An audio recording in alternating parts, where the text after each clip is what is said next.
Hey, Brian Dumbach here from GSM Industrial. I'm standing outside of our paint booth and in front of our solvent recovery system. This is a relatively new purchase for us. We got it partway through 2020, and you know, most people don't think of a metal fabrication shop or GSM as a very green company or somebody that's concerned about the environment, but we are. We're trying to do our part.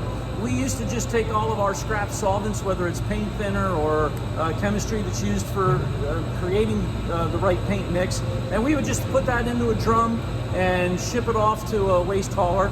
And of course, that costs us money to get rid of that waste, and it becomes a hazardous waste material that goes into the waste stream out there somewhere.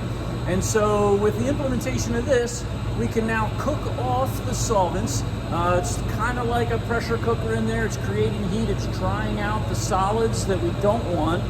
It's creating a much smaller volume of solid waste that goes out now to our scrap hauler.